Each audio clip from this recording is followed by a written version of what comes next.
Hello everyone.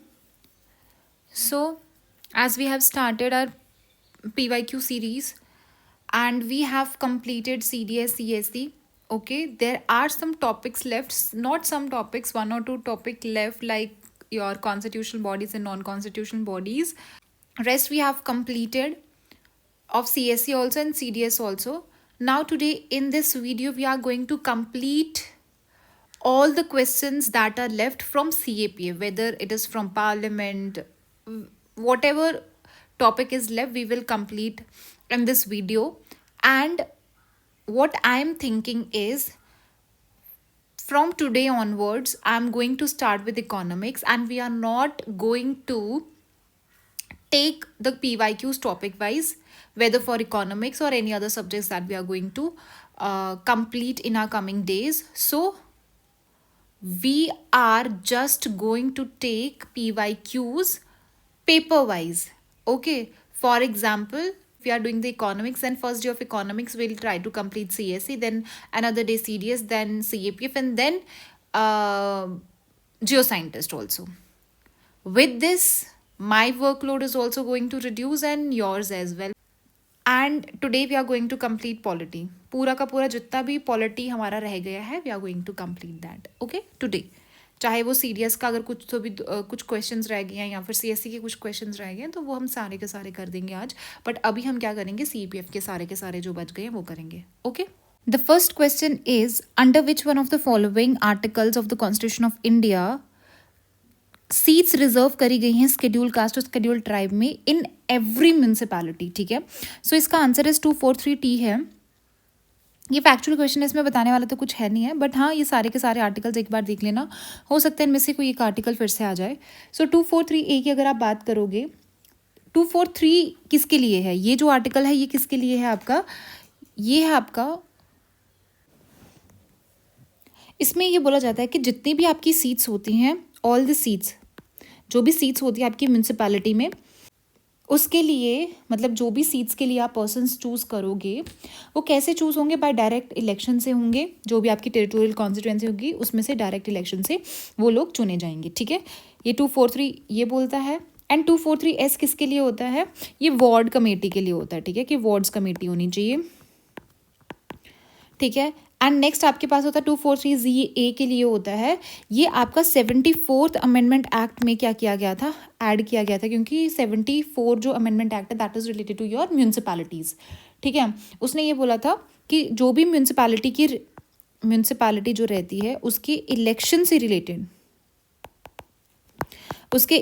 से related जो है वो आर्टिकल 243ZA है। ठीक है, नेक्स्ट क्वेश्चन है, अच्छा ये वाला एक्ट था, उसने बोला जो abolition of official secret act 1923 है वो रेकमेंड किया गया था बाय द सेकेंड ARC। क्या रेकमेंड किया था, देखिए सेकेंड ARC ने रेकमेंड ये नहीं किया था कि आप जो ऑफिशियल सीक्रेट एक्ट है उसको एबॉलिश कर दीजिए। अभी तक भी जो ऑफिशियल सीक्रेट एक्ट है वो एबॉलिश नहीं हुआ था, बट हाँ उसको अमेंड करने की बात करी गई थी कि उसको अमेंड कर सकते हैं but not abolition. And right to information act was enacted in 2005, ये तो सही है। और ये वाला आपका इससे पहले साल आया था। ठीक है, 2020, ये 4 का है तो 2023 में भी आ चुका है। अब है member of civil services whether a union, तो उसने बोला है कि जो भी मेंबर्स होते हैं सिविल सर्विसेज के, चाहे यूनियन के हो चाहे स्टेट के हो, तो उनको अनलॉफुल डिसमिसल जो होता है कि उनको उनकी सर्विस से डिसमिस ना कर दे और वो भी अनलॉफुली, तो उनको प्रोटेक्ट किया जाता है under which article, so that's 311 आर्टिकल। जो 315 है वो आपने पढ़ा होगा शायद कि there should be a public service commission होना चाहिए, यूपीएससी जैसे है ना, आप पढ़ते हो उसमें जब कॉन्स्टिट्यूशनल बॉडीज पढ़ते हो तो। ठीक है, now what is 309 article, 309 article इनकी रिक्रूटमेंट के बारे में बात करता है। ठीक है, जो भी आपके सिविल सर्विसेज के होते हैं उनके रिक्रूटमेंट के बारे में बात करता है, that is 309। And what is 20 article क्या बोलता है, जैसे 315 बोलता है कि कमीशन होना चाहिए, पब्लिक सर्विस कमीशन, तो 320 उसके फंक्शंस की बात करता है कि जो पब्लिक सर्विस कमीशन होगा उनके फंक्शंस क्या होंगे। ओके, सो आंसर आपका क्या आ जाता है इसमें, 311। कमिंग टूवर्ड CAPF 2023, उसने बोला नेशनल इमरजेंसी, जो प्रोक्लेमेशन होता है नेशनल इमरजेंसी का may be made by the president, ये भी सही है। क्यों किया जाता है, अगर आपको लगता है दैट जो सिक्योरिटी ऑफ इंडिया वो थ्रेटेंड है, चाहे वो एक्सटर्नल हो चाहे वो आर्म्ड रेबेलियन हो, तो ये सही है। Government of India acquire power to give direction to a state on any matter, बिल्कुल सही है। स्टेट को आप क्या कर सकते हो, डायरेक्शन दे सकते हो। प्रोक्लेमेशन ऑफ इमरजेंसी, अगर नेशनल इमरजेंसी लगती है तो इसका मतलब ये नहीं है कि स्टेट लेजिस्लेचर सस्पेंड हो जाएगी, ये भी सही है। Proclamation of emergency can continue for a maximum period of 6 months at a time only if approved by resolutions of both the houses of parliament. देखिए क्या होता है, ये तीनों तो सही हैं, इसका आंसर जो उन्होंने सी पार्ट दिया है, ठीक है, आंसर इसका सी दिया है, बट अगर आप यहाँ देखोगे ना, ये वाला स्टेटमेंट भी तो सही है। इसका अगर हम देखें तो मतलब क्या है कि जो ऐसे अगर आप मैक्सिमम पीरियड देखोगे नेशनल इमरजेंसी का तो वो इनडेफिनेट पीरियड के लिए होती है, बट अगर एट अ टाइम, क्योंकि एट अ टाइम की बात की तो 6 months भी होता है, 6 month ही होता है कि हर 6 months में क्या चाहिए होता है, अप्रूवल चाहिए होता है of the parliament. And maximum कितने पीरियड के लिए होता है, इनडेफिनेट पीरियड के लिए होता है, ठीक है। और जैसे भी प्रोक्लेमेशन ऑफ इमरजेंसी, जैसे आज बोला कि इमरजेंसी लगाई जाएगी, सो विद इन 1 month, क्या ये भी याद रखना दैट विद इन 1 month के अंदर अंदर उसको अप्रूवल मिलना पड़ेगा by the both houses of the parliament emergency लगाने के लिए, ठीक है। सो ये आ जाएगा। एंड आपका एक और एक्ट था, 44th अमेंडमेंट एक्ट था। 44th अमेंडमेंट एक्ट ने ये चीज़ बोला था कि अगर आपको नेशनल इमरजेंसी लगानी है, सिर्फ प्राइम मिनिस्टर के कहने पे नहीं लगाओगे, बट रिटन में दिया जाएगा बाय द कैबिनेट। ये क्यों लाया गया था, क्योंकि जो इमरजेंसी लगी गई थी, इंटरनल इमरजेंसी लगी गई थी बाय इंदिरा गांधी, तो उस वजह से किया गया था। मैंने आपको बताया था कि 44 अमेंडमेंट एक्ट में उन चीज़ों को सही किया गया था, ठीक है। अब है सुप्रीम कोर्ट से रिलेटेड है, अ मोशन एड्रेस। ये भी मैंने आपको बताया था कि अगर आपको सुप्रीम कोर्ट को हटाना है तो साइन होना चाहिए लोकसभा में 100 मेंबर्स एंड राज्यसभा में 50 मेंबर्स। ये होंगे लोकसभा में, एंड राज्यसभा में 50 मेंबर्स होना ज़रूरी है, ठीक है। तो पहला गलत हो गया, अच्छा नॉट करेक्ट ही पूछा उसने, ठीक है, फिर ये सही हो गया। जो मोशन है वो इन्वेस्टिगेट किया जाएगा कमेटी ऑफ 3 लोग होंगे, जिसमें 2 तो जज होंगे सुप्रीम कोर्ट के, एक डिस्टिंग्विश जूरिस्ट होगा, ये भी सही है। If the committee find the जज गिल्टी ऑफ मिसबिहेवियर या incapacity, the report of the committee is taken where the motion is pending. Committee को अगर लगता है कि जो जज है वो गिल्टी है मिसबिहेवियर का, या फिर वो इनकैपेसिटी में काम किया है, या फिर the motion together with report of the committee is taken up for the consideration, तो क्या किया जाता है, जो भी मोशन होता है और जो भी कमेटी ने जो भी रिपोर्ट होती है उसको किसके सामने रखा जाता है, हाउस के सामने रखा जाता है, ठीक है। जज will be removed after the president, और लास्ट जो ऑर्डर कौन इशू करेगा, वो प्रेसिडेंट करेगा। तो ये तीनों सही हैं, ये वाली गलत है बस, ठीक है।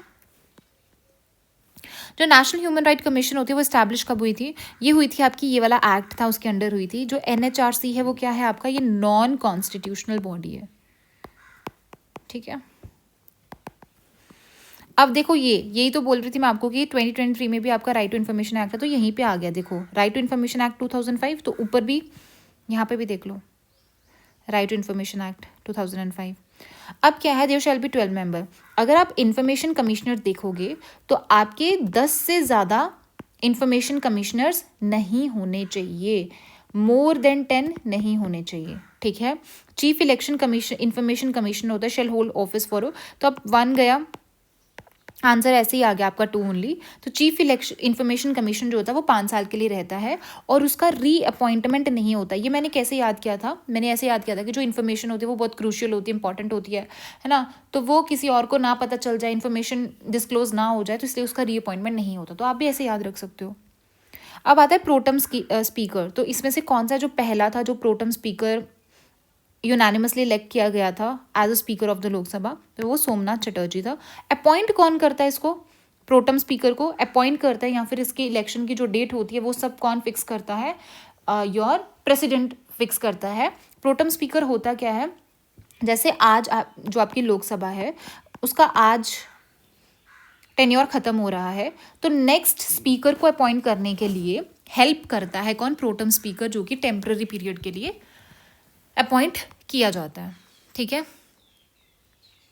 अच्छा ट्राइबल वेलफेयर पे है, कौन सा सही नहीं है, comprehensive tribal development programme aimed at land development activities. अगर आप ये वाला स्टेटमेंट देखोगे तो ये बहुत जनरल है ना, कि डेवलपमेंट एक्टिविटीज़ होती हैं, ये सब होता है। दूसरा वो बोलता है कि अगर आप शेड्यूल्ड ट्राइब या other traditional forest dwellers act देखोगे तो villages in forest are provided with community rights. तो ऑब्वियसली इसी के लिए तो SC ST है इसके लिए ना कि उनको कम्युनिटी राइट्स दी जाएं। दूसरा तीसरी बोलते हैं जो स्पेशल एरिया डेवलपमेंट प्रोग्राम है aim at distribution of forest area producers to the tribal equitably. Equitably word बहुत क्या हो जाता है, एक ऐसा वर्ड होता है कि आप सबको एक समान चीज़ दे रहे हो, तो this is not technically possible. And जो स्पेशल सेंट्रल असिस्टेंट होती है ट्राइबल सब प्लान प्रोवाइड डेयरी काउस दिया जाता है living below the poverty line, उनको जिनको जो BPL के अंदर रहते हैं। ठीक है, तो ये भी सही लग रहा है, तो दिस इज करेक्ट। अब देखो फिर से NHRC आ गया, देख रहे हो यहाँ से भी NHRC आ गया, इसीलिए बोलते हैं जैसे मैंने ऊपर भी आपको नेशनल ह्यूमन राइट कमीशन था, तो वैसे ही इन्होंने यहाँ पे चेयरपर्सन पूछे हैं कि उसका वो क्या होता है। तो इसमें जो आपके NHRC में होते हैं वो होता है आपका 3 साल और up to 70 years of age. ठीक है, नेक्स्ट क्वेश्चन इज लैंडमार्क। ये भी आपका केस है DC वाधवा वाला, बस याद रखना आप। ये किस पे था आपका, टू री-प्रोमलगेट ऑर्डिनेंसेस पे था ये। ठीक है, ऑर्डिनेंस कौन इशू करता है आपका, प्रेसिडेंट और गवर्नर। प्रेसिडेंट करता है अंडर आर्टिकल 123 एंड गवर्नर करता है under article 231। Next question is which one of the following is not feature of Indian federalism, का फीचर नहीं है। तो ये भी फेडरलिज्म पे बहुत क्वेश्चन आते हैं, मैंने आपको पिछले वीडियोस में बताया। कोर्ट्स क्या इंटरप्रेट कर सकते हैं constitution and powers of different level, बिल्कुल सही है। जो सोर्सेज ऑफ रेवेन्यू होता है कि यूनियन गवर्नमेंट का रेवेन्यू सोर्स क्या है और स्टेट गवर्नमेंट का रेवेन्यू सोर्स क्या है, वो स्पेसिफाई किया गया है, ये भी सही है। जो पावर है of union and states are specified, तो यूनियन की पावर क्या है, स्टेट की पावर क्या है, in the form of union list and state list mention किया गया कॉन्स्टिट्यूशन में, ये भी सही है। लास्ट वो बोलता है कि जो इंडियन फेडरलिज्म है वो किस पे बेसिस है, सेपरेशन ऑफ पावर पे।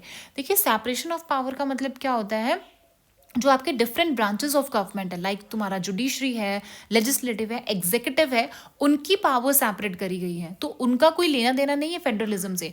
फेडरलिज्म होता है आपके सेंटर, स्टेट, डिस्ट्रिक्ट, मतलब ऐसे डेवोल्यूशन ऑफ पावर किया जाता है। ये वर्टिकल डेवोल्यूशन ऑफ पावर होता है फेडरलिज्म में, बट ये जो सेपरेशन ऑफ पावर है ये हॉरिजॉन्टल डिस्ट्रीब्यूशन ऑफ पावर होता है, जिसमें एक दूसरे के उसमें ये काम में इंटरफेयर नहीं करते हैं। ऑल्दो देयर इज डिपेंडेंसी, एक दूसरे में इंटरडिपेंडेंसी होती है, जुडिशरी की लेजिस्लेटिव पे, लेजिस्लेटिव की जुडिशरी, एग्जीक्यूटिव वगैरह। ठीक है, सो आंसर क्या हो जाएगा, D part, but it's not a characteristic feature of our federalism. Next है दी वे ही। अगर इस टाइप का क्वेश्चन है तो आप कैसे कर सकते हो, देखिए जब मैंने किया था तो कैसे किया था, अब यहाँ पे आप ऑड वन आउट दे सकते हो, जैसे है तो यूटीज ही हैं, ठीक है, बट ऑड वन आउट देखो, पुडुचेरी, लद्दाख, लक्षद्वीप ही है जो एक आइलैंड नेशन है, इसमें सॉरी आइलैंड यूटी आपकी। ठीक है, सो इसका आंसर मैंने द लक्षद्वीप ऐसे लगाया था ऑड वन आउट करके। चलिए नेक्स्ट इज पब्लिक अंडरटेकिंग्स पे, ये भी मैंने आपको कमेटी करा दी थी, एक तो पब्लिक अंडरटेकिंग कराई थी और एक पब्लिक अकाउंट कमेटी। तो मैंने कहा दोनों में पब्लिक है, इसलिए कितने मेंबर्स होंगे, 22 मेंबर्स होंगे, जिसमें से 10 लोकसभा से होंगे और 7 राज्यसभा से होंगे। There are more members from the Rajya Sabha, उसने बोला राज्यसभा में ज़्यादा मेंबर्स होते हैं, नो, ये कैंसिल कर दो। चेयरपर्सन जो होता है is appointed by the speaker of the Lok Sabha, तो चेयरमैन कौन इसको अपॉइंट करता है, स्पीकर, ये सही है आपका। नेक्स्ट है which one of the following statement is not correct, okay. अब ये सेंसर मोशन की बात कर रहा है, मैं आपको सेंसर मोशन और नो कॉन्फिडेंस मोशन में बता दूं। जो सेंसर मोशन रहता है आपका, वो आप एक मिनिस्टर, एक कोई भी मिनिस्टर होगा उसके अगेंस्ट भी मूव कर सकते हो और पूरा का पूरा काउंसिल ऑफ मिनिस्टर के अगेंस्ट भी कर सकते हो। बट जो नो कॉन्फिडेंस मोशन होता है, ये जो नो कॉन्फिडेंस होता है, ये सिर्फ और सिर्फ पूरे के पूरे काउंसिल ऑफ मिनिस्टर पे ही कर सकते हो, एक मिनिस्टर पे नहीं कर सकते हो। जब भी आप सेंसर मोशन को मूव करोगे, आपको हाउस की लीव लेने की जरूरत नहीं है, ठीक है। यू डू नॉट और you don't need the leave of the house. और सेंसर मोशन में क्या होता है, आप सेंसर मोशन मूव कर क्यों रहे हो उसका रीज़न आपको बताना पड़ता है, बट नो कॉन्फिडेंस में आपको रीज़न बताने की ज़रूरत नहीं होती।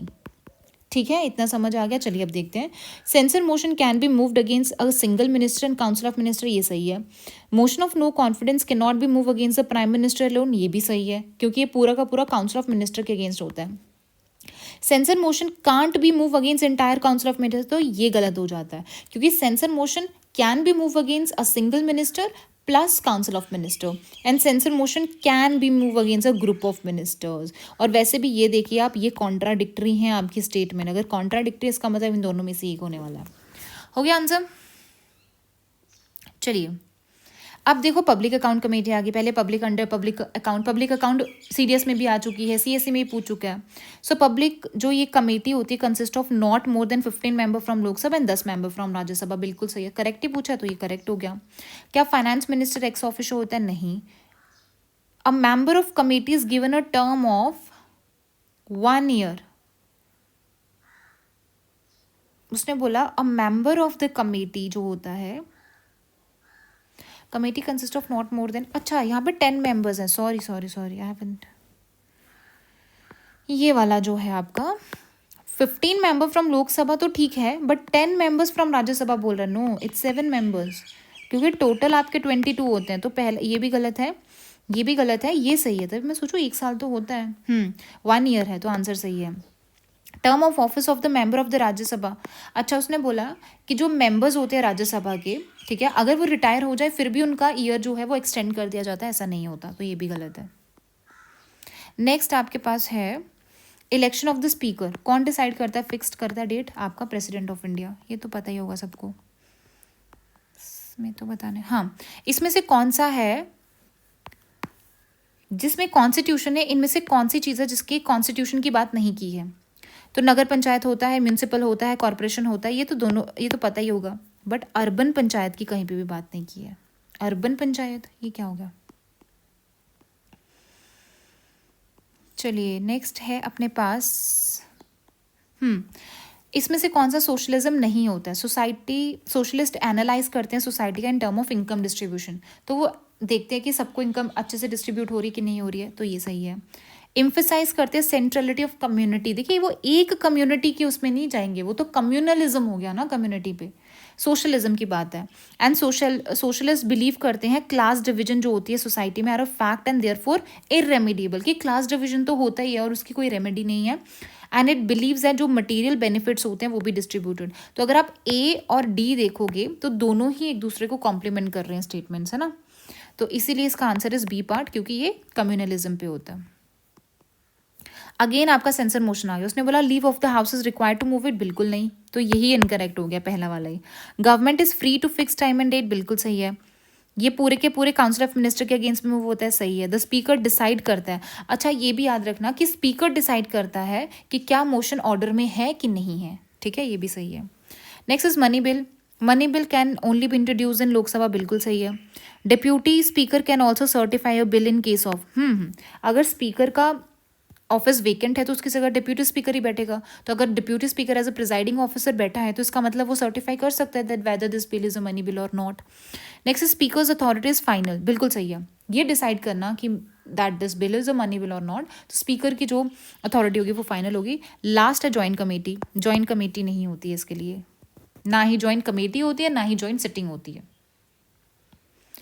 चलिए next is attorney general of India, so आगे आपके कौन से constitutional bodies, not correct. A person must be qualified as appointed, बिल्कुल सही है, ये अपॉइंट होना मतलब क्वालिफिकेशन उसकी एज अ जज ऑफ सुप्रीम कोर्ट होनी चाहिए। He enjoy right of audience only in supreme court and high court, जी नहीं, कहाँ जहाँ भी वो जाना चाहता है पूरे इंडिया में कोर्ट्स में वो जा सकता है, so this is incorrect.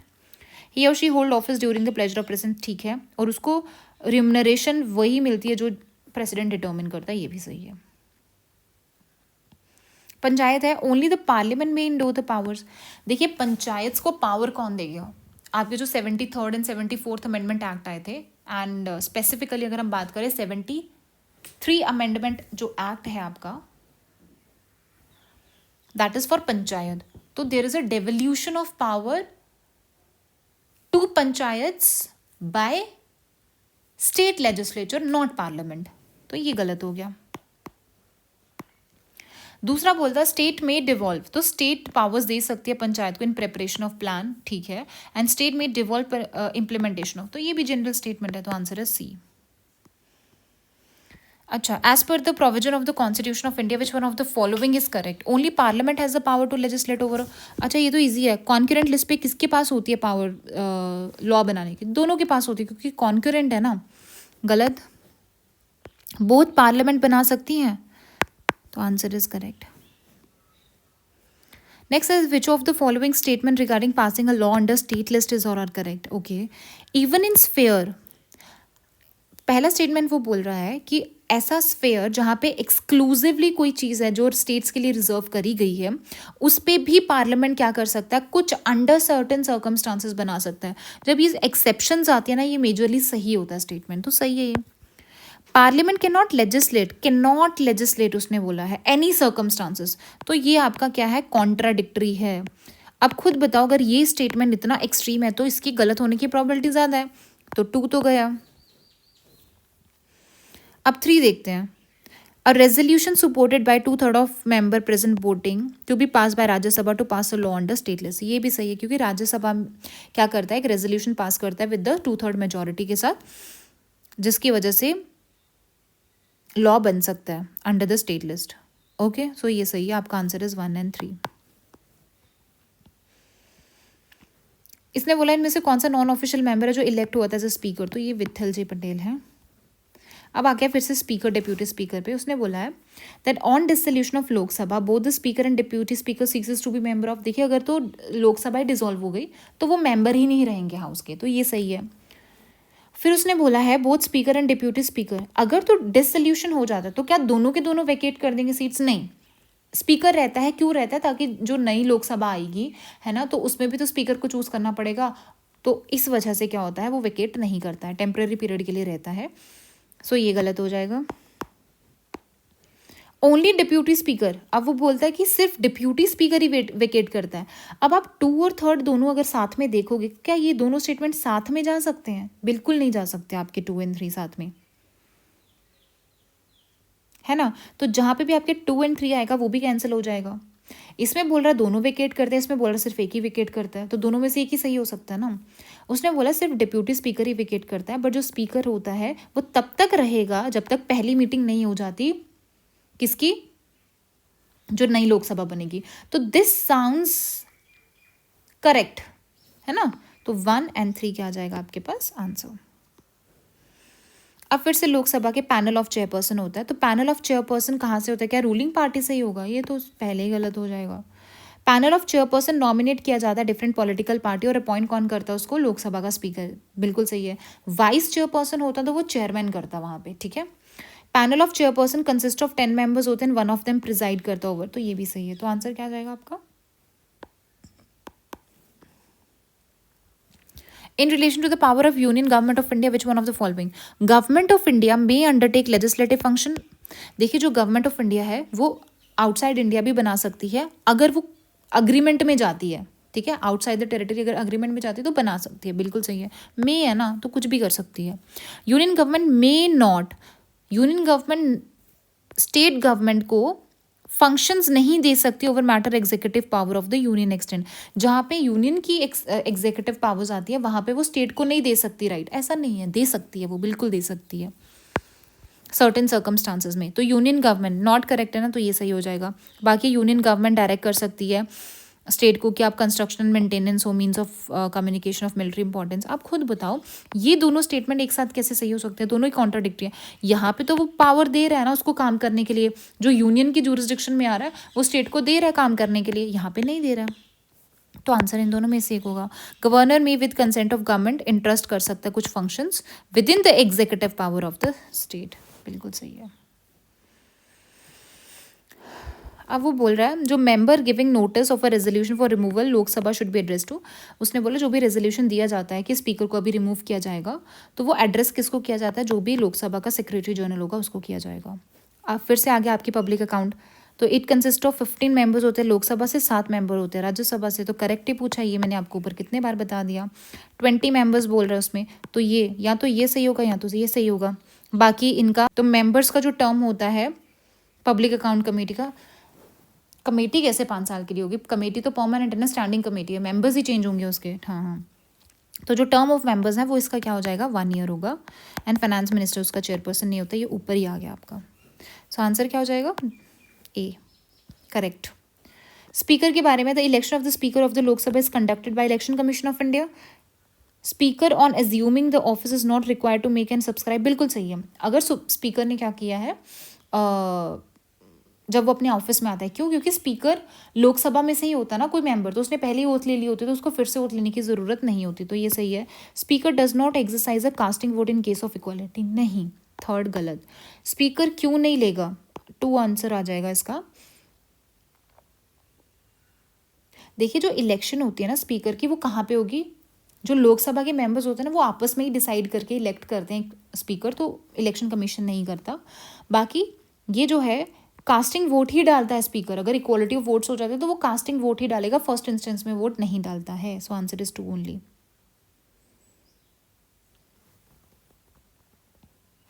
Attorney general पे आ गया फिर से। He shall have the right to speak in the houses, बिल्कुल सही है। He shall have a right of audience in all the courts. देख रहे हो, अगर आपने ये क्वेश्चन सॉल्व किया था, जो ऊपर वाला क्वेश्चन था ना कि उसके पास सिर्फ सुप्रीम कोर्ट या हाई कोर्ट में ही बैठ सकता है वो, तो वो आप वहाँ से गलत कर देते। तो यहाँ पे उसने बोला ऑल द कोर्ट्स में बैठने की वो होती है, तो ये भी सही है। नॉट करेक्ट पूछा। He must have the same qualification, ये भी ऊपर आ गया, सही है।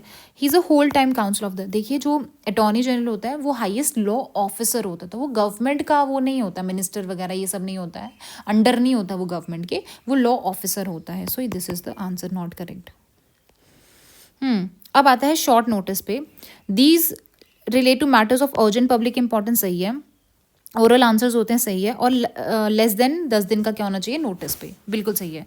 शॉर्ट नोटिस जो होते हैं कैन बी एडमिसिबल अगर मिनिस्टर क्या हो, अग्री करें उसको आंसर करने के लिए, ठीक है। एंड शॉर्ट नोटिस जो क्वेश्चन होते हैं वो ड्यूरिंग, देखिए ड्यूरिंग नहीं होता है, जैसे ही आपका क्वेश्चन आवर खत्म होता है तो उसके बाद आपके शॉर्ट क्वेश्चंस लिए जाते हैं। सो आंसर इज 1 and 2। उसने बोला है जो वीवीपैट है वो सबसे पहले कहाँ पे हुई थी, तो ये हुआ था आपका नोक्सेन में हुआ था, नागालैंड में। लिबरल डेमोक्रेसी क्या होती है? Constitutional government based on formal usually legal rules होते हैं, गारंटी ऑफ सिविल लिबर्टी होती है, invest political authority with potentially unlimited. जहाँ पे भी आपको ये सब वर्ड मिलते हैं ना कि अनलिमिटेड पावर है, तो ऐसा नहीं होता। तो आंसर पहले ही आ गया आपका। अब आता है पॉलीआर्की। पॉलीआर्की में क्या होता है कि क्या जो गवर्नमेंट होती है वो इलेक्टेड ऑफिशियल्स के बीच में होती है? हाँ, हो सकती है। Right to run for office is restricted, मतलब आपको ऑफिस रन करने की ही आज़ादी नहीं है, रिस्ट्रिक्ट कर दिया जाता है। ये कितना नेगेटिव है, ऑफिस ही नहीं चला रहे तो फिर करोगे क्या? प्रैक्टिकली अगर देखोगे, देखो ये वर्ड प्रैक्टिकली जब डाल दिया ना तो ये ज़्यादा पॉजिटिव बना देता है स्टेटमेंट को कि all adult have the right to vote and free expression होता है, और आप क्रिटिसाइज कर सकते हो एंड प्रोटेस्ट भी कर सकते हो। सो इसका answer is B part. Next question है which one of the following does not fall under definition of money bill? Amendment of law with respect to financial obligation, कोई भी फाइनेंशियल ऑब्लिगेशन है government की तो ये भी सही आता है। कंसोलिडेटेड फंड तो आएगा, एंड कंसोलिडेटेड फंड आएगा। बचता है ये वाला आर्टिकल, ये वाला any financial bill as per requirement of article 117 के अंडर जो भी आता है, क्योंकि 117 के अंडर आपके financial bill 1 and financial bill 2 आता है। तो फाइनेंशियल बिल 1 में कुछ चीज़ें आ सकती है बट फाइनेंशियल बिल 2 में नहीं आती, ठीक है। सो आंसर क्या आ जाएगा आपका? C part. अब वो बोलते हैं इनमें से कौन सा जो ऑर्गेनाइज नहीं कर सकते लोक अदालत, तो ये आंसर पंचायत कमेटी, इसमें समझाने वाला कुछ नहीं है, ठीक है। Next is respect to eco radicals क्या होता है? देखो एक तो इको से बात करा, दूसरा रेडिकल है। रेडिकल्स क्या होता है? रेडिकलिज्म जो लाते हैं, ठीक है, बिल्कुल थोड़ा एक्सट्रीम जाना। सो ये बिलीव करते हैं कि जो ह्यूमन सोसाइटी है वो डेंजरसली जा रही है कहाँ पे? अर्थ की जो अर्थ कैरिंग कैपेसिटी होती है, जो टिपिंग पॉइंट्स होते हैं उससे, उसकी लिमिट से बाहर जा रही है। एंड दे कॉल फॉर, उसने बोला स्ट्रिक्ट पॉपुलेशन कंट्रोल होना चाहिए। तो ये कैसे मैच खा रहा है? बिल्कुल खा रहा है, क्योंकि इकोलॉजी से बात कर रहे हैं बट रेडिकल जा रहे हैं कि बिल्कुल ही पॉपुलेशन कंट्रोल होना चाहिए। और उनका स्ट्रेस क्या है कि लेस कंजप्शन ओरिएंटेड होना चाहिए और वेस्ट प्रोड्यूसिंग। तो ये तीनों स्टेटमेंट क्या है आपके? पॉजिटिव हैं। C part. अब आता है number of member of finance commission. देखिए प्रेसिडेंट के पास पावर होती है कि वो फाइनेंस कमीशन हर 5 साल में कराता है अंडर आर्टिकल 280। क्या वो क्वालिफाई होना चाहिए एज सुप्रीम कोर्ट का जज? इसमें कोई लेना देना ही नहीं है फाइनेंस कमीशन और सुप्रीम कोर्ट के जज के साथ। सो ये तो नहीं होना चाहिए। पर्सन हैविंग वाइड एक्सपीरियंस, जिसको फाइनेंशियल मैटर में एक्सपीरियंस है या फिर इकोनॉमिक्स की नॉलेज है, ये तो होगा ही फाइनेंस कमीशन के लिए। अब बोलते हैं in India majority of members of Rajya Sabha are elected by the elected member of state legislature. ये तो सही है कि जो भी इलेक्टेड मेंबर्स होते हैं स्टेट लेजिस्लेचर के, वो इलेक्ट करते हैं आगे राज्यसभा के मेंबर्स को। And members of Rajya Sabha elected by state legislative need to have their domicile, जहाँ से वो, मतलब उनका डोमिसाइल होना चाहिए क्या कंसर्न स्टेट से? नहीं। सो 1 इज करेक्ट। इसका आंसर आ जाएगा आपका ये सी पार्ट। नेक्स्ट है फेडरल सिस्टम जो है, उसने बोला जो अगर आप फेडरल सिस्टम देखोगे इंडिया का और यूएसए का, वैसे तो वो अलग हैं बट कुछ चीज़ है जिसमें वो सेम है। अलग कैसे हैं कि जैसे उनकी जो फेडरल कोर्ट होती है और फिर उसके बाद में स्टेट की कोर्ट अलग है और सेंटर की कोर्ट अलग है, तो एक दूसरे के उसमें वो क्या करेंगे, इंटरफेयर नहीं करेंगे, है ना। प्रॉपर फेडरलिज्म है वहाँ पे जो भी आपकी स्टेट्स, मतलब जो उनकी 50 स्टेट्स हैं, उन्होंने अग्रीमेंट करके क्या बना है, एक फेडरल उसमें बना है ना, एक यूनियन बना है उनका, फेडरेशन है वो। सो अब उसने बोला क्या स्टेट रिप्रेजेंटेशन में सेम है, नो, क्योंकि हमारे यहाँ पे जो स्टेट रिप्रेजेंटेशन मतलब जो राज्यसभा का रिप्रेजेंटेशन होता है, किसी की ज़्यादा सीट्स है किसी की कम है, बट यूएसए में क्या होती है, सबकी दो दो हैं। डुअल सिटीजनशिप है जी नहीं, उसमें यूएसए में है डुअल सिटीजनशिप की, स्टेट की अलग होगी सेंटर की अलग, बट हमारे यहाँ पे सिंगल सिटीजनशिप है, तो ये गलत हो गया। क्या डुअल सिस्टम ऑफ कोर्ट है, बिल्कुल है, dual system of courts and dual government. और वो बोलता है देखिए हमारे उस वहाँ पे क्या है, एक स्टेट वाली कोर्ट होती है और एक सुप्रीम कोर्ट होती है उनकी, और वो दोनों क्या करते हैं, एक दूसरे के उसमें इंटरफेरेंस नहीं करते हैं। बट हमारे यहाँ पे इंटरफेरेंस होता है, हमारे यहाँ पे सुप्रीम कोर्ट की जुरिस्डिक्शन होती है हाई कोर्ट पे, तो ये भी नहीं होगा, बचता है डुअल गवर्नमेंट। तो ये सही है आपकी, उनकी भी, हमारी भी स्टेट गवर्नमेंट होती है, उनकी भी होती है, हमारी भी सेंट्रल लेवल पे होती है, उनकी भी होती है। सो ये आंसर आ जाएगा डुअल गवर्नमेंट। पैसा एक्ट आ जाओ, पैसा एक्ट किसके लिए लाया था, ये क्या ग्रेटर से देता है to local tribe community over common resources, जी हाँ, ये प्रोवाइड करता है ग्रेटर डेवोल्यूशन ऑफ पावर दी जाती हैं स्केड्यूल ट्राइब को, जी ठीक है। एक्सटेंड करती है 73rd, ये भी सही है। And bring schedule areas under better control of panchayat. देखिए ये सारे ही स्टेटमेंट सही है, और इसीलिए जो यूपीएससी ने ये क्या कर दिया था, ये कैंसिल कर दिया था। सो इसका आंसर ये all are correct, all are correct, ठीक है। चलिए नेक्स्ट इज, इसमें से कौन सा है जिसमें जॉइंट सिटिंग कराई गई थी, तो ये डाउरी में कराई गई थी, बैंकिंग में कराई गई थी, एंड प्रिवेंशन ऑफ टेररिज्म में करवाई गई थी। ये लैंड एक्विजिशन में नहीं था। सो answer is 1, 2 and 3। Next is panchayat से रिलेटेड है, उसने बोला जो मेंबर ऑफ पंचायत होते हैं are elected directly by the gram sabha, जी हाँ। The elections to the panchayat and, जो भी पंचायत की इलेक्शंस होगी वो कौन कराएगा, स्टेट इलेक्शन कमीशन। और जो बाकी की होंगी आपकी लोकसभा की या फिर जो आपकी स्टेट लेजिस्लेचर होती है उनकी कौन कराता है, इलेक्शन कमीशन। सेंट्रल गवर्नमेंट में बाय लॉ ऑथराइज अ पंचायत, देखिए सेंट्रल गवर्नमेंट नहीं है वो स्टेट गवर्नमेंट है जो पंचायत को पावर देती है। एवरी पंचायत कंटिन्यू करेगी 5 साल के लिए, ये भी सही है। So answer is C part.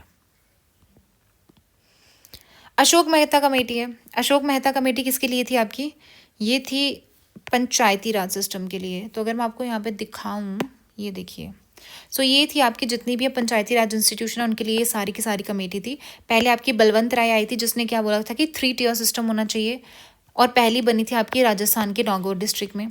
फिर है अशोक मेहता, अशोक मेहता ने बोला नहीं 2 ही टियर होना चाहिए।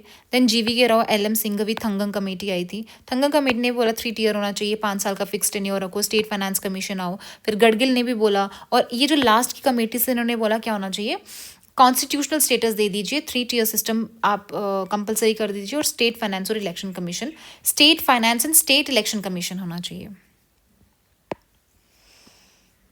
अब आता है सेंट्रल विजिलेंस कमीशन। सो सेंट्रल विजिलेंस कमीशन जो है that is a non constitutional body है, और इसको किसने रेकमेंड किया था, वो थे सनातनम कमेटी थी जिसने किया था। Who among the following is empowered to establish interstate council, तो इंटरस्टेट काउंसिल कौन बना सकता है, ऑब्वियसली प्रेसिडेंट ऑफ इंडिया। अब आता है, हाँ, उसने बोला रूल ऑफ लैप्स क्या होता है। देखिए रूल ऑफ लैप्स होना कोई चीज़, मतलब उसको आप कैरी फॉरवर्ड नहीं कर सकते। सो उसने बोला पार्ट ऑफ ग्रांट होता है जो कैरी फॉरवर्ड कर सकते हो, जी नहीं, ये गलत हो गया। सप्लीमेंट्री ग्रांट, सप्लीमेंट्री ग्रांट किसके लिए होती है, सप्लीमेंट करने के लिए होती है, मतलब कोई ऐसी चीज़ है एडिशनल ग्रांट होती है, that is supplementary. So additional fund जो दिया जाता है that is supplementary. Vote and account क्या किया जाता है, ये एडवांस में दिया जाता है, तो ये मैंने आपको पिछले वीडियोज़ में बताया था। सो इसका none of the above answer है। अब वो बोल रहे जो secretary of state of for India, तो ये एक नया पोस्ट बनाया गया था secretary of state for India, ये बना था गवर्नमेंट ऑफ इंडिया के 1858, जिसमें आपके गवर्नर जनरल ऑफ इंडिया का जो नाम है वो चेंज करके वाइसरॉय कर दिया था। चलिए नेक्स्ट नेक्स्ट नेक्स्ट क्या है, हाँ, अच्छा इसमें से कौन सा है डिफरेंट स्टेजेस ऑफ बजट होता है, आपको पता ही है। तो क्या क्या आपके प्रोसेस होता है, सबसे पहले क्या होता है, पहले तो प्रेजेंट किया जाता है बजट को, ठीक है। फिर उसके बाद स्क्रूटनी होती है, ठीक है। देन फाइनेंस पास किया जाता है finance bill and then appropriation bill. So पहले आता है आपका, पहले किया जाता है अप्रोप्रिएशन बिल, देन आपका फाइनेंस। सो आता है 1 2 4 3 इज आंसर। और याद रखना अप्रोप्रिएशन जो बिल होता है इसमें कोई भी अमेंडमेंट नहीं हो सकती, ठीक है। अच्छा, उसने बोला जो राजमन्नर कमेटी थी वो कौन सी गवर्नमेंट से थी? वो थी आपकी तमिलनाडु में। ये इंटर स्टेट पे था, सेंटर स्टेट रिलेशन पे। इनमें से कौन सा है which is not a source of political legitimacy? कौन सा सोर्स नहीं है? Consent, rational. देखिए रैशनल पॉजिटिव है तो ये तो होना चाहिए। Political will of the ruler and public reason, public के लिए तो चलती है गवर्नमेंट। सी अगर देखोगे political will of the ruler, ruler की मर्जी नहीं चलेगी खुद की, ठीक है। प्रेसिडेंशियल फॉर्म ऑफ गवर्नमेंट क्या होता है कि जो president is not a part of legislative body, ये सही है एकदम। जो प्रेसिडेंट होता है वो लेजिस्लेटिव पार्टी बॉडी का पार्ट नहीं होता है। It does not separate legislative and executive function, नहीं, अलग अलग किए जाते हैं। President follow the principle of collective responsibility and tenure of president depends on legislature, ऐसा नहीं होता इसमें। So A part. Which one of the following, इसमें से कौन सा, ये भी मैंने आपको जब सीरियस के करा रही थी उसमें था, और मैंने लेजिस्लेटिव काउंसिल बहुत अच्छे से कराया था आपको, स्टेट लेजिस्लेचर। उसमें उन्होंने बोला that there should be abolition and creation of legislative council. कौन सा एक्ट था वो? 169 एक्ट था। Now what was 171 act and 3? देखिए 356 is related to president rule, ठीक है। इसमें ये है कि अगर गवर्नर को लगता है कि कॉन्स्टिट्यूशनल मशीनरी के अकॉर्डिंगली नहीं चल रहा है तो वो प्रेसिडेंट को रिकमेंड करेगा कि यहाँ पे क्या कर दो आप, प्रेसिडेंट रूल लगा दो, ठीक है। 171 भी आपका किससे रिलेटेड है? लेजिस्लेटिव काउंसिल से रिलेटेड है। कॉम्पोजिशन से रिलेटेड होता है कि जैसे लेजिस्लेटिव काउंसिलर्स में कितने मिनिमम मेंबर्स होने चाहिए, जैसे 1/3, मैक्सिमम कितना होना चाहिए। जैसे मिनिमम एंड मैक्सिमम जो है वो तो फिक्स कर दिया गया है। जैसे मैक्सिमम कितना होगा, जितने भी लेजिस्लेटिव असेंबली में मेंबर्स हैं उसका 1/3 कितना होगा मैक्सिमम काउंसिल में होगा, और मिनिमम कितना 40 मेंबर्स, ठीक है। और व्हाट इज आर्टिकल 182? 182 जो है वो है आपका इलेक्शन के बारे में। किसका इलेक्शन? जो भी आपका चेयरमैन होता है या फिर आप बोल सकते हो जो डिप्यूटी चेयरमैन होता है उसकी इलेक्शन के बारे में, of council, that is legislative council of state, ठीक है।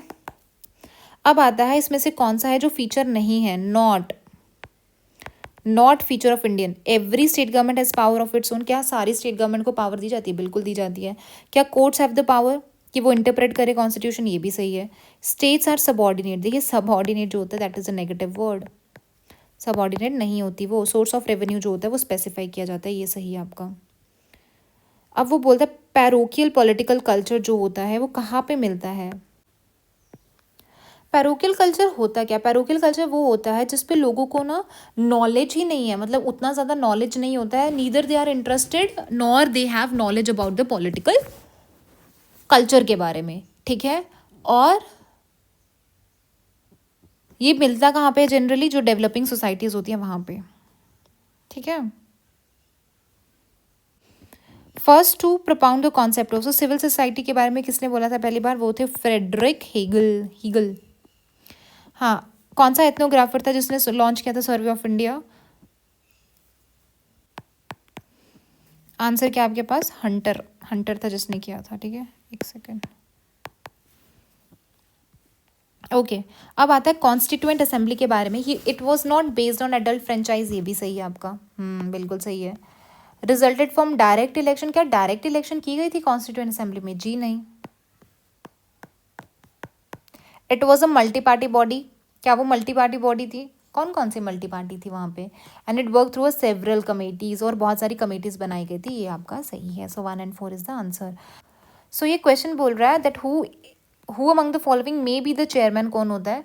देखिए जो जिला परिषद के चेयरमैन होते हैं वो कौन होते हैं? अपने ही मेंबर्स में से उनको इलेक्ट करा जाता है। So answer is D part.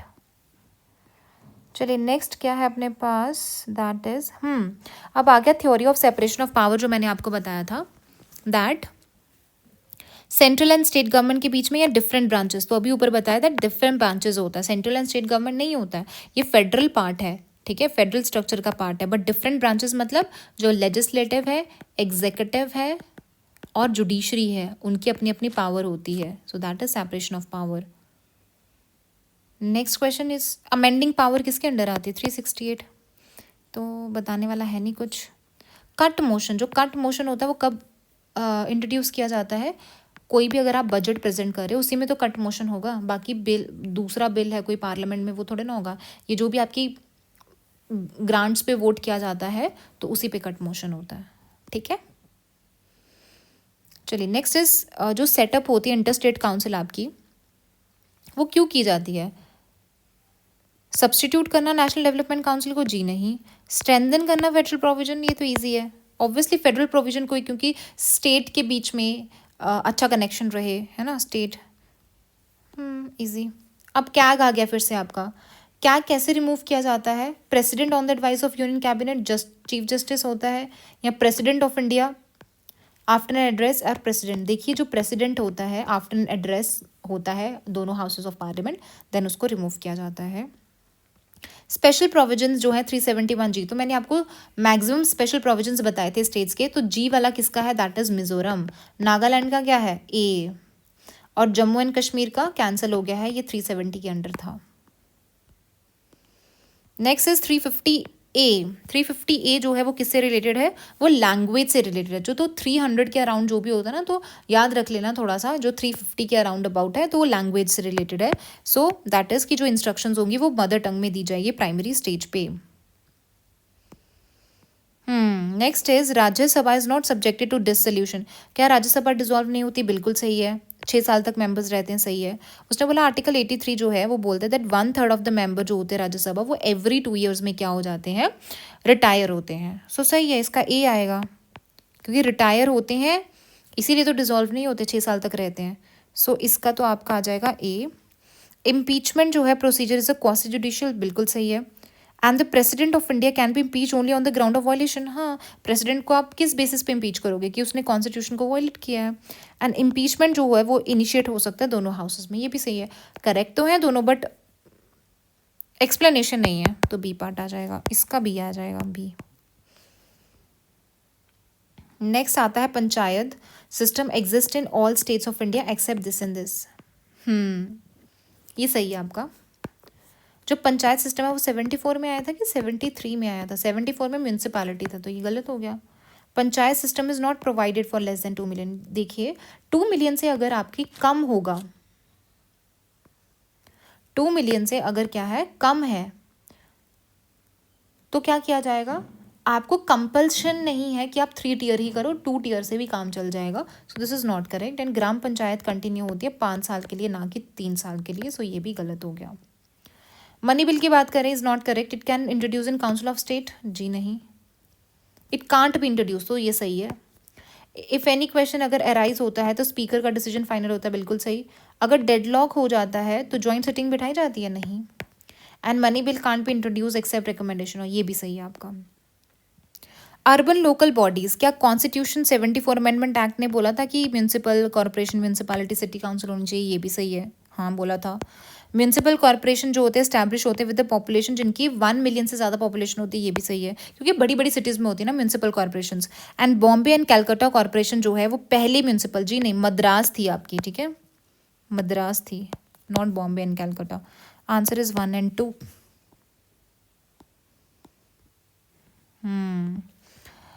उसने बोला इनमें से कौन से जो एक्स ऑफिशियो मेंबर्स होते हैं नेशनल ह्यूमन राइट कमीशन के? तो नेशनल ह्यूमन राइट कमीशन में माइनॉरिटीज़ होते हैं, NC/SC होते हैं, NC/ST होते हैं, NC/BC होते हैं, विमेन भी होता है, चाइल्ड राइट भी होता है। देखिए ये दोनों ही सही है, ये भी सही है, ये भी सही है। आंसर ए दिया है, बट आपका ये national commission for protection of child right भी आता है, ठीक है। उसने बोला जब 15 अगस्त 1947 के बाद और 26 जनवरी 1950 से पहले इस बीच का जो टाइम था, तो जो गवर्नमेंट थी वो कौन से प्रोविजन से चल रही थी? तो वो 1935 का जो एक्ट था उसके अकॉर्डिंगली चल रही थी। So with this we have completed all the PYQs of polity of CAPF, ठीक है। नेक्स्ट वीडियो में I will try to complete rest of the questions from CDS and CSE, ठीक है। Till then all the very best, thank you so much.